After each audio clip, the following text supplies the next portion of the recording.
Hey guys, thanks for coming back. It's Mike Scarpingato with Crap Talk with Scarps.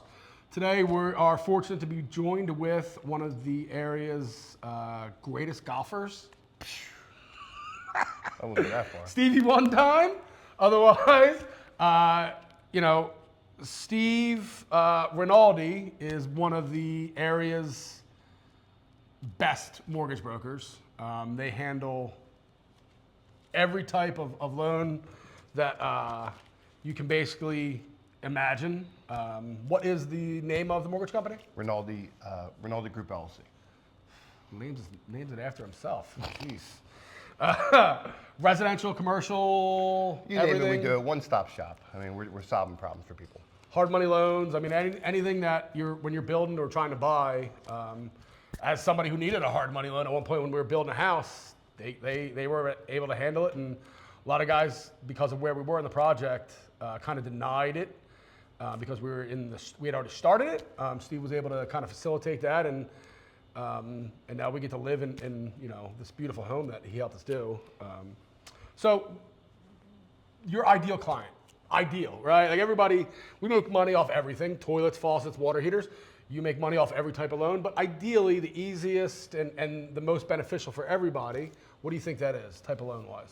Well, I would say two of them. I like working with the first-time home buyers. I like educating people about the business. I think that's kind of the difference with our company is we're not just giving you a rate in terms, we're giving you an education. So I think anytime, it doesn't necessarily need to be a first-time home buyer, but anybody who's just interested in knowing more about the business and getting the full scope, I think that's something that we really enjoy. But I would say also like debt consolidation refinances, like watching people take their equity, pay off credit card debt, and then be in just a better financial situation or prepare themselves for a risk or whatever it may be. So I like the numbers, I like solving the problems, and I think those debt consolidation refinances are my favorite.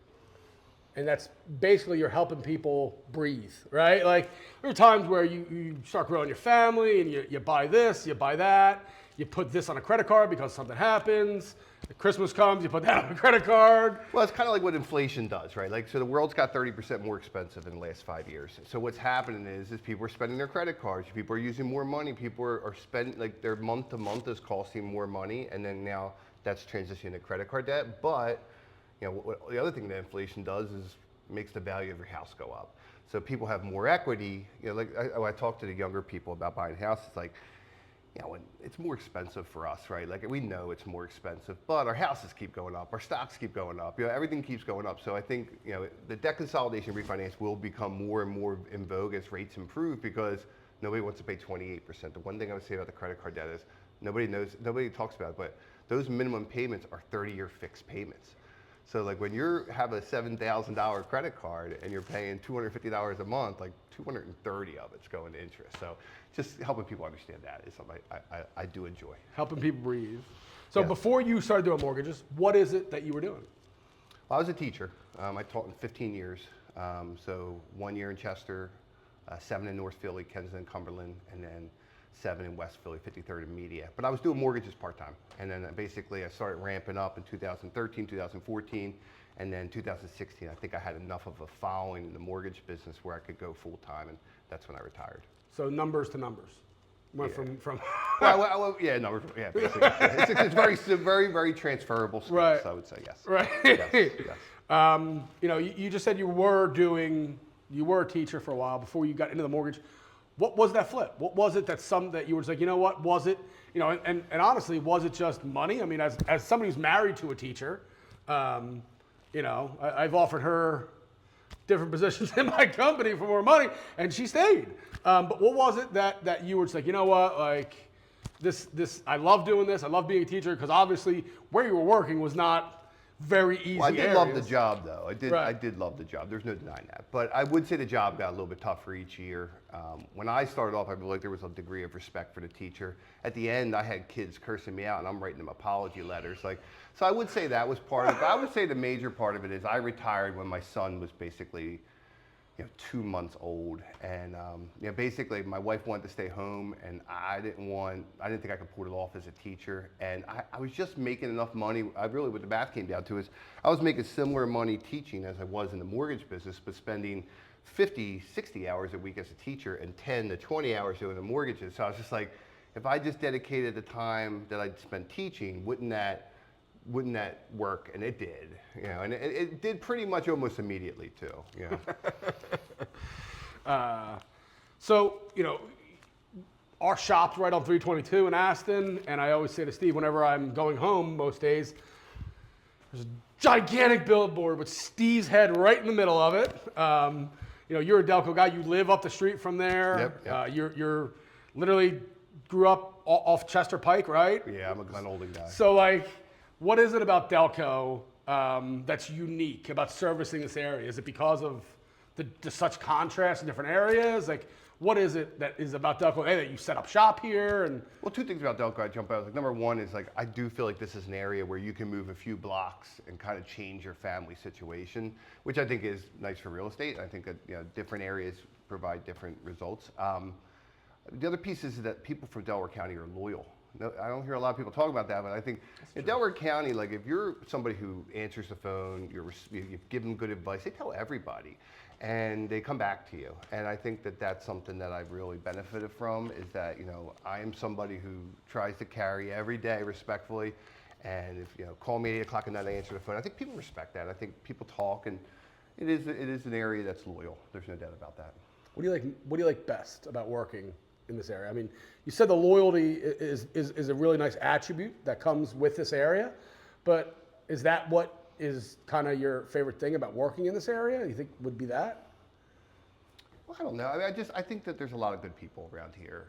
I think that there's you get a lot of different walks of life around here. It's such an eclectic group of people, so I do like that. But I also have, like, I think about where I came from and where I've gotten to, and anything I can do to help, you know, people reach their goals is something that I value. Yeah, that's awesome. We're gonna hit some balls as we're going. We'll talk about that a little later, but we're gonna let Stevie one time and myself hit some balls. What is something that most people misunderstand about the mortgage industry as a whole? I do think that people don't understand how much information and understanding can add value to a transaction. Because like what we're seeing out here is like the really good areas in Pennsylvania, they're getting harder and harder to get into. Yeah. So I think that there's certain things that sometimes I have people that come to me that were looking for houses for a year with working with somebody else. And when I tell them all the ways that they can win and they can get this house if they really, really love it, I do feel like that's something that a lot of people don't understand about the business, is that there is an educational part of this, and there are some angles to work to have success. So I think that would, to me, is the number one thing. So, educational wise, I mean, you love trying to educate people. I know you do seminars now at this point. You were just at Newman, right, doing something? Newman, yep. You don't see a lot of guys willing to take their time to do that for somebody, you know, or for customers. At the end of the day, they just kind of like, oh, you know what, you know, these are the products that we sell, and this is what you qualify for. You know, is that something that you're trying to expand on a little bit in terms of doing? Well, I think it goes back to like the roots of it, right? Like I'm an educational guy. Like I like, right. You know, I like to help people get better. So me going to Newman or me doing a webinar or me, yeah, to me, like I'm doing one on the 15th of April, and it's like, it's gonna be 45 minutes of my time. Right. You know what I mean? I don't care if I have 2 people or 40 people. Right. 45 minutes of my time to help people understand the business and how to be successful and how to get their credit right and how to qualify. I'm happy to talk about it. You've been around me, Mike. I love talking this stuff. You know what I mean? So I think it's something about being authentic too. It's like, it is who I am. You know, I want to try to improve people. What mistakes do people commonly make when hiring a mortgage guy, a mortgage broker, or is that you think that's one of the biggest ones? Just going to the local bank and saying, hey, I need a mortgage. Is that, you think that's maybe one of the top ones, or is there something else? Well, I think there's a lot of good mortgage people out there, but I'm saying is like, I do think like finding somebody that fits what you want, right? Yeah. Like, you know, for me, like, I don't think going with somebody just because, you know, your sister's cousin does mortgages. I don't know if that's something I see a lot of people get themselves in trouble with that. Right. Because it's a very complex industry, and you have somebody with a couple years experience, like, they can make mistakes. So Right. I think, especially in this area, like, we've seen it all. We've seen all of the curveballs. We've seen all of the things that can go wrong. So I think experience matters, yeah. I mean, look, I was a young mortgage guy too, so I don't want to take away from anybody else. But I do think it's just like any business, right? Experience matters. And mortgage, and one of the things I always preach to my loan officers is like, this is a high stakes business. Yeah. You know what I mean? Like, you get under contract and you can't close. That is a serious, serious problem. We avoid that at all costs. What trends do you see in your industry in terms of, I know there's talk of longer mortgages and stuff like that. Is that really going to be, You look at the math on those 50-year Right, mortgages. right. I mean, it doesn't save you as much money as you think, and you're Right. paying it forever. I mean, I think rates are going to get better. I was somebody over the last 3 years that was very pessimistic about rates, 4 years almost now. But I do think they're going to get better. I think everything's pointing that direction, and I think that's going to spur a really big real estate market. I just don't think I don't know if it's going to happen this year or if it's going to happen next year, but I do think things are going to come together in terms of making money a little bit cheaper. I do. It's the hardest part right now about running your business? The hardest thing about running your business?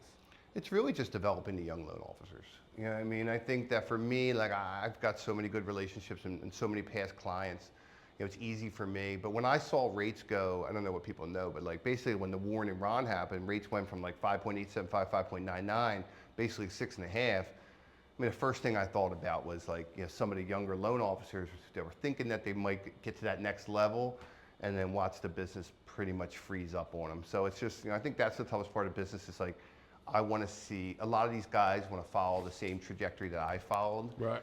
And the market's just different. What's your favorite part of being a mortgage officer? The most rewarding part? I think it's really cool as I'm getting older to watch people who I did their loan and now they're sending their kids to me. So I think that just like, just the respect that I get from past clients and people referring me business or people shout me out on Facebook. I think it's rewarding to know that like my work is, making a difference to people. It's just a nice feeling. When you start a business from the ground up, it's never easy, right? No. Most people don't understand how hard that actually is. So if you knew somebody that was trying to start their own business, whether it was a florist or whatever, what is the best advice you think you could give that person? Well, I think contrary to the way we were brought up, when I got my report card when you were in grade school or even high school, you would look at all the things that you did good and you cruise right through that and you'd find your weakness. And then, school would teach you to fix your weakness. But as a business, it's more or less like you've got to double down on your strengths, right? Like, so I got to surround myself with people that like doing the things that I'm not good at, which are plenty of things I'm not good at. But I think if you're going to try to build a business, any type of business, I think it's about having people that complement you, competent, maybe even sometimes smarter than you, capable people that you can trust. I think that's really, to me, like, the reason why I took the chance, and it was a chance, was because I had a few people at the time that I really trusted to help me with some of the things that I was weak at. And I think that would be, to me, like, you have to have those operations people set up. The operations. Whatever it may be, some mortgage people are better in operations, and maybe that's what but like for me, like, I'm fine. I love talking to business. My business structures in a way that I still talk to clients, all that stuff. Like I'm focused on that. But a lot of the other stuff, I'm getting support from other people. What's your favorite local restaurant? I like Taste and See. We've really been trying that out a lot. That's up in my neck of the woods, like off of 202. Taste and See. Yeah, Taste and See is relative. I got a couple years old, but it's really nice. It's good. We'll have to look that one up. Just seafood or? It's seafood and steaks. steak? Yeah, it's good. It's really good. We've been going that a couple times recently. Yeah, when we go out to dinner, it's usually with the kids, so it's like Texas Roadhouse, I mean, stuff like that. So when you're not writing mortgages for people and creating a business, which and or with your kids, which is the reason that your business exists, like most others, right? I think most businesses are created because of need. A lot of times it's because you have a family, and that's most of the plumbers that I know started their own business because they had their first kid or their second kid. They're like, it's what let's get on it. But what do you enjoy doing when you're not at work? Well, I really like to spend time with my kids out back Right. and all that stuff and do all those things. Not family related. Listen, we're all that, right? That's why we do I'm a it. golfer. I mean, I golf. When I can get the 7 a.m. tee time at Hartfeld, like I'll golf maybe 2-3 times a week. So that's kind of that would be my escape. Even like last weekend, like I played horrible. I barely broke 100, and then I go home and I'm at peace with the world here. So I mean, I do like that. I am somebody who does a lot of reading and a lot of different. Like I am somebody we're home people. Like we don't really go out a ton. We don't travel a lot. Like we have a really cool spot where we live, and I just think I just feel like I have everything I need right there. So we're not super adventurous or any stretch.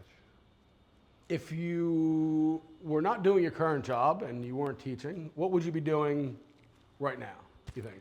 I mean, I think I would build some sort of business. I mean, I feel like I can, I feel like that's something that I've done and I enjoy doing. And the other part of it is like my employees, and I know you talked about too, Mike, like my employees got a better life because of the business too. You know what I mean? I've got a lot of employees that are doing much better because of, Rinaldi Group, and that means a lot to me. So I look at a lot of businesses, specifically, Mike, the pool business.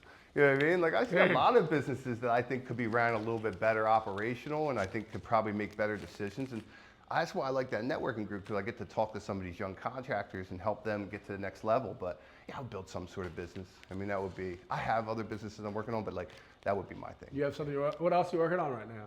Well, we're working on X-Golf. X-Golf? Yes. X-Golf? I think that's why we're here. And that's going to be in Springfield? Springfield, at the current Mattress Firm location on Sproul Road. Okay. Yeah, so it's cool. We really felt like Springfield needed something cool, and it's going to be awesome. How many bays is that decided at this point? Like how many bays? 8 bays. Yeah. So full bar, restaurant. Full bar. I wouldn't necessarily go ahead and pub say. Food.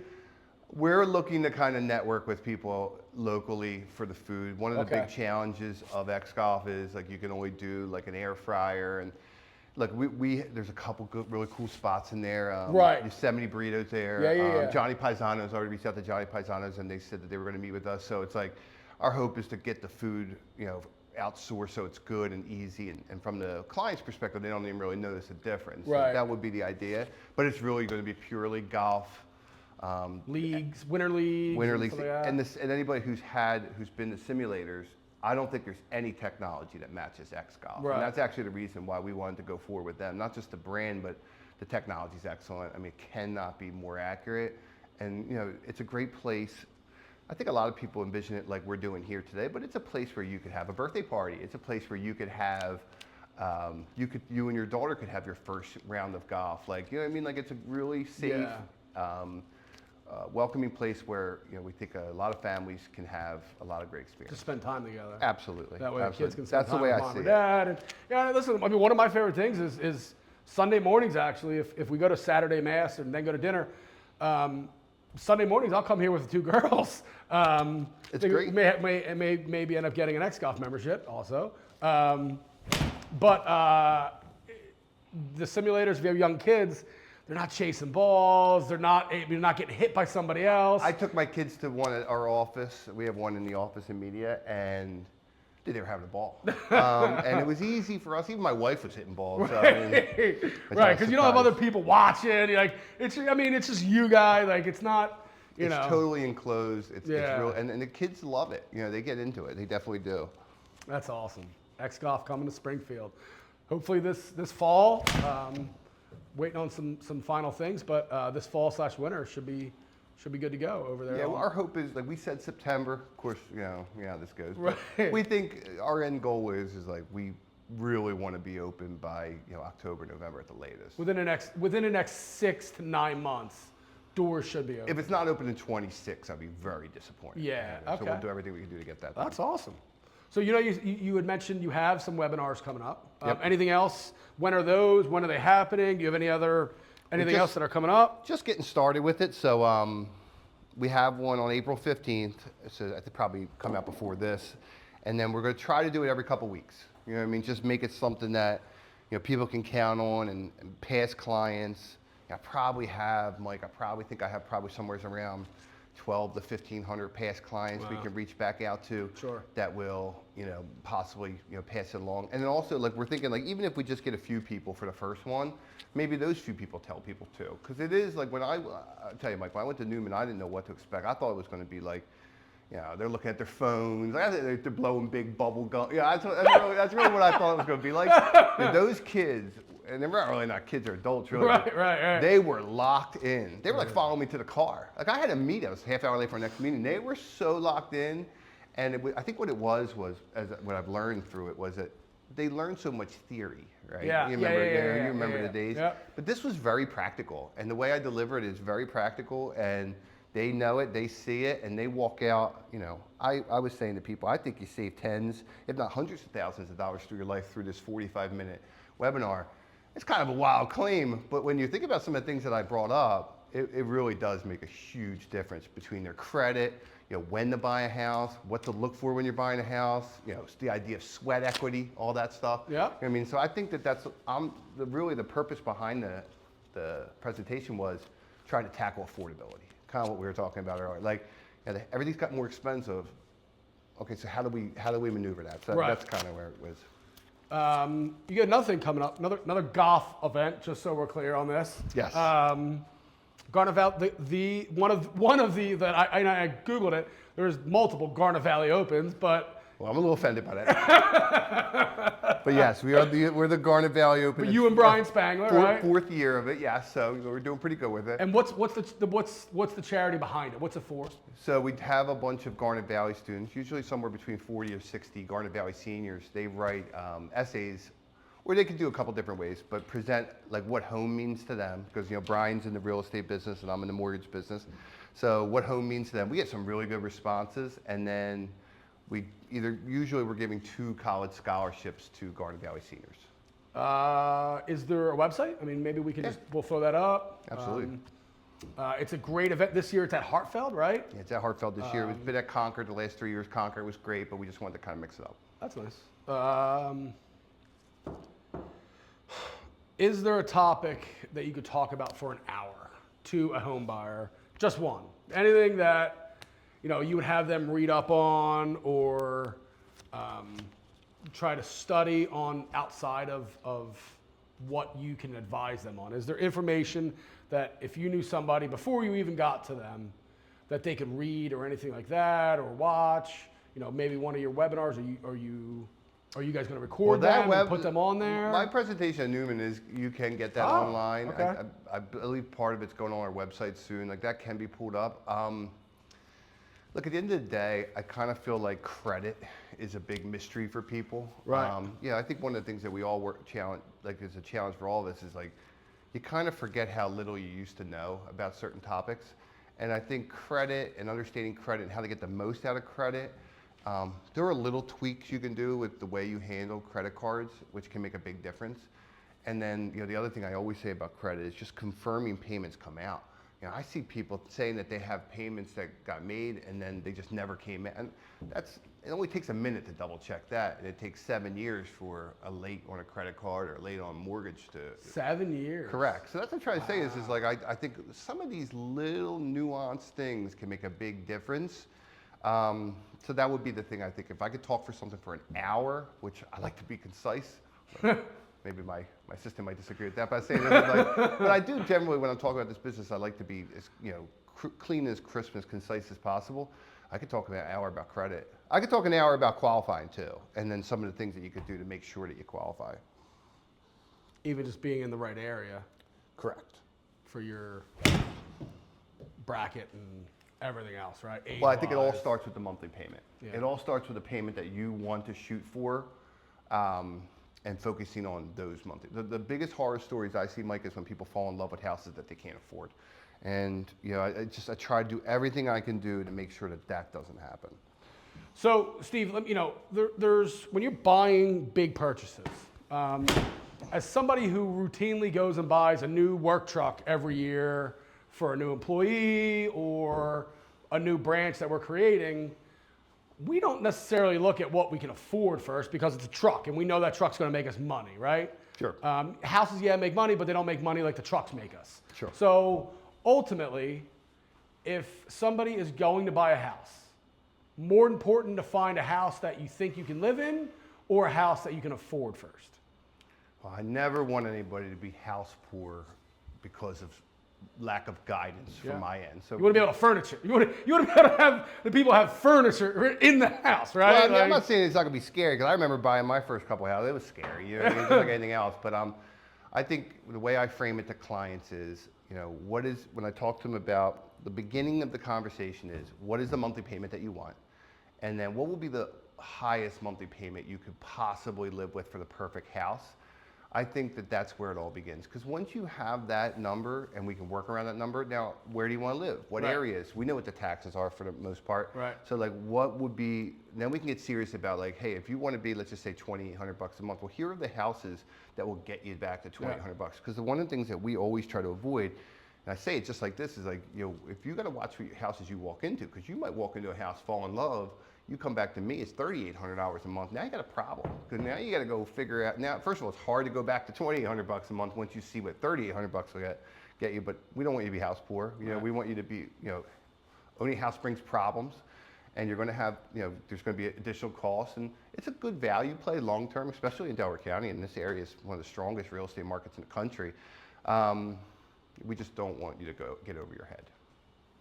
So, that being said, if you are ultimately thinking about moving, if you think you have some credit card debt, there are ways that at this point the equity in your home can give you a little breathing room.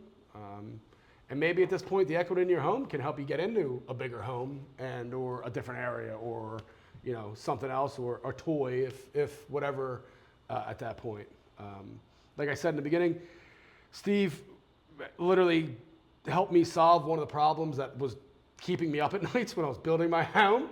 And if you ever kind of go through that, it's a nightmare. That was a scary time. I remember it. But he got me through it, and ultimately my family gets to live in this beautiful house in Nether Providence now, all because of Steve Rinaldi.